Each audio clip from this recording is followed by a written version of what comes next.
Okay, we're here with head coach Jason Anderson for Southern Arkansas softball and senior starting pitcher Kimmy Beasley. SAU wins the first game of their Central Region tournament 2-0 over Central Oklahoma. Can you provide us with an opening statement, Coach? Yeah, it was a good win for us. I mean, got out, we knew their bats were going to be what carried them. I thought we'd score a few more runs early on. We left a lot of base runners on, but overall we'll take the win. Get a shutout. Had two seemed to be enough, so those kind of wins help us get to the tournament, and that's what we're trying to do. And for you, Kimmy, getting the start in game one, all year long you've been the number one pitcher for Southern Arkansas, but there's also, Kaylee Garner, it's kind of in the 1-2, 1-1A. How did it feel to get the ball in game one and obviously get the win? Oh, it felt great. It's great to have a pitching staff, but at the same time, it's always nice to be able to get that go-to #1 game under my belt.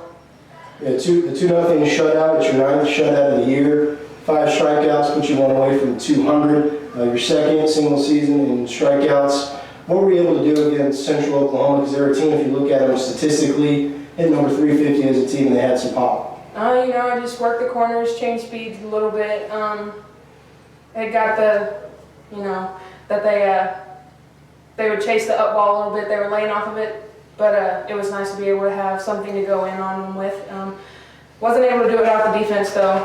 I did get a few pop-ups and a few ground balls, and defense was able to produce behind me, which is really nice.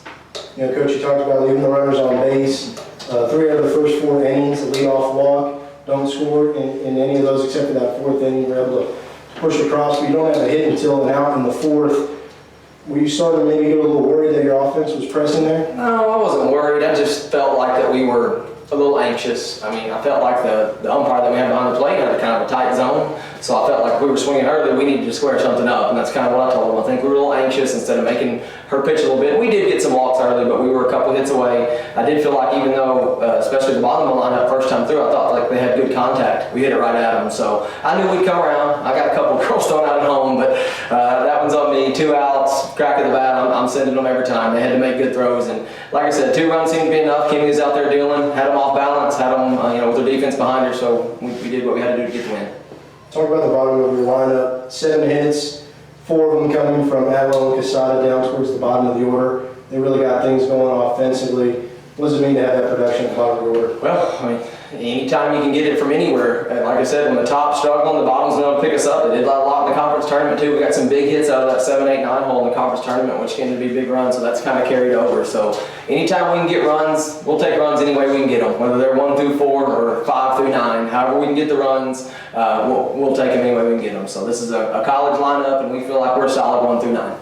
Obviously, when the bracket came out, you could kind of project a little bit, not look too far ahead. A 14 bracket, it's not that difficult to look ahead. You're in the winner's bracket game tomorrow against Missouri Western, a team that you weren't able to play this year, but it's going to be a good matchup with the right to go to the final day and have to be beaten twice for the winner to come out of this regional. Just kind of preview that matchup for us. Well, we said going in, we need to win 3 games, and then we're on to the Super Regionals. And they're a good team. They kind of fluctuated back and forth in the top 4 of the region since the rankings have been coming out. They're ranked in the NFCA top 25, and they have a lot of wins under their belt. But like I said before, we came here to do something, and we came to win. We came here to win 3 games, and that's our plan. We're going to have to hit the ball, we're going to have to pitch it, we're going to play defense. And if we worry about our side, we'll be fine against Missouri Western. One final question for both of you. Tell us about the environment. This place was packed out, standing room only, and then some, even the outfield. The perimeter fence didn't hold them back. They get in the truck, so both of you touch on the atmosphere. First? Yeah, it's always great to be able to have the hometown support. It's great being able to play here in our own stadium.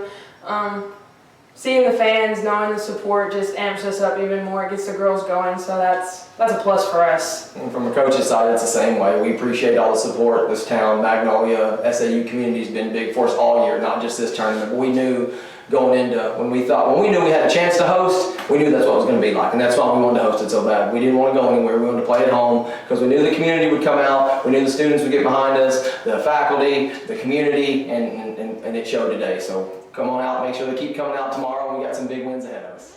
Appreciate it. Thank you.